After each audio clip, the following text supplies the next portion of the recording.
কোটি কোটি টাকার সম্পত্তির মালিক অভিনেত্রী শ্রাবন্তী চট্টোপাধ্যায়। সম্পত্তি ক্রয় করার পেছনে কারি কারি অর্থ খরচ করেন তিনি। একাধিক গাড়ি আছে শ্রাবন্তীর গ্যারেজে। বিলাসবহুল দুটি গাড়ি রয়েছে তার, একটি অডি, অপরটি মারুতি বালেনো। শ্রাবন্তীর কিনা আরও একটি বিলাসবহুল গাড়ি ভলভো A60 মডেলের। এটির পেছনে মোটা অঙ্কের অর্থ ব্যয় করেছেন তিনি। ভারতে এই মডেলের গাড়ির দামই শুরু হয় 65,90,000 টাকার থেকে।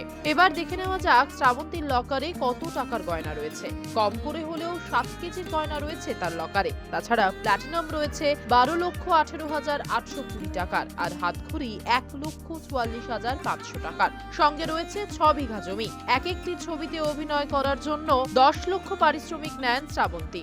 শ্রাবন্তীর বিলাসবহুল বাড়ির ভেতরটা দেখলে অনেকের চোখ জুড়িয়ে যাবে। এখানে রয়েছে আধুনিক সব জিনিসপত্র এবং শৌখিন সামগ্রীর উপস্থিতি। তার ফ্ল্যাটের দেওয়ালে অফ হোয়াইট রং দিয়ে নকশা করা, তাতে শোভা পাচ্ছে নানা ফটো ফ্রেম। দৃষ্টিনন্দন এই ফ্ল্যাটটি সবচেয়ে বড় হাইলাইট খোলা বারান্দা। কাচের দরজা সরালে বহুতল এই বাড়ির উপর থেকে গোটা কলকাতা শহরটাকে পাখির চোখে দেখা যায়। সেখানে নীল আকাশ আর সূর্যের কিরণ যেন শ্রাবন্তীর সঙ্গে রোজ আলিঙ্গন করে। এই বিষয়ে শ্রাবন্তী বলেন, ছোটবেলা থেকেই স্বপ্ন ছিল আমার বাড়ির বারান্দাটা অনেক উঁচুতে হবে, আমি ইচ্ছে মতো আকাশ দেখতে পাবো। শ্রাবন্তীর বাড়ির ভেতরে রয়েছে সুসজ্জিত বার কাউন্টার। সেখানে সাজানো রয়েছে নামি দামি মদের বোতল। এই ফ্ল্যাটের আনুমানিক দাম প্রায় 7.5 কোটি টাকার কাছাকাছি। এই ফ্ল্যাটে ছেলে অভিমন্যু এবং পশুদের নিয়ে থাকেন তিনি।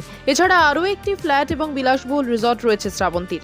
তিনটে বিয়ে করেও সিঙ্গেল জীবন কাটাচ্ছেন শ্রাবন্তী। তবে থেমে যাননি তিনি। কিছুদিন আগেও শোনা গিয়েছিল তার প্রেমের গুঞ্জন। শ্রাবন্তীর ব্যক্তিগত জীবন লক্ষ্য করলে দেখা যায় বিয়ে ভাঙতে না ভাঙতে বারবার প্রেমে জড়িয়ে পড়েন তিনি। শ্রাবন্তী 2003 সালে মাত্র 16 বছর বয়সে ভালোবেসে ঘর বাঁধেন পরিচালক রাজীবের সঙ্গে। সংসার চলাকালীন দীর্ঘ 5 বছর কোনো ছবিতে কাজ করেননি শ্রাবন্তী। শেষ পর্যন্ত সংসার ভালোই চলছিল। 2008 সালে আবার অভিনয়ে ফিরে আসেন শ্রাবন্তী। ধীরে ধীরে কেরিয়ার দাঁড় করান। ঘর আলো করে আসে পুত্র সন্তান অভিমন্যু। কিন্তু হঠাৎই তাদের সম্পর্কে ফাটল ধরে। 2016 সালে ছাড়াছাড়ি হয়ে যায় তাদের। এরপর কৃষাণের সঙ্গে প্রেমে জড়ান শ্রাবন্তী। 1 বছর প্রেম করার পর এই যুগল বিয়ে করার সিদ্ধান্ত নেন। অনেক ঘটা করে সম্পন্ন হয় তাদের বিয়ের অনুষ্ঠান। যদিও সে সংসার টেকেনি বেশি দিন। 2017 সালে শেষের দিকে বিবাহ বিচ্ছেদের কথা জানান অভিনেত্রী। সেই সময় পরিচয় হয় রোশেল সিং এর সঙ্গে। 2019 সালের 19 এপ্রিল অনেকটা গোপনে তার সঙ্গে 7 পাকে বাঁধা পড়েন তিনি। তবে একসঙ্গে বেশি দিন থাকতে পারেননি তারা। অভিনেত্রী তার স্বামীকে বিশেষ মুহূর্তে অক্ষম বলে কটাক্ষ করে বসেন। কিন্তু এখনো ডিভোর্স হয়নি। তবে গুঞ্জন থেমে নেই। কিছুদিন পর পর শোনা যায় তার নতুন নতুন প্রেমের কথা।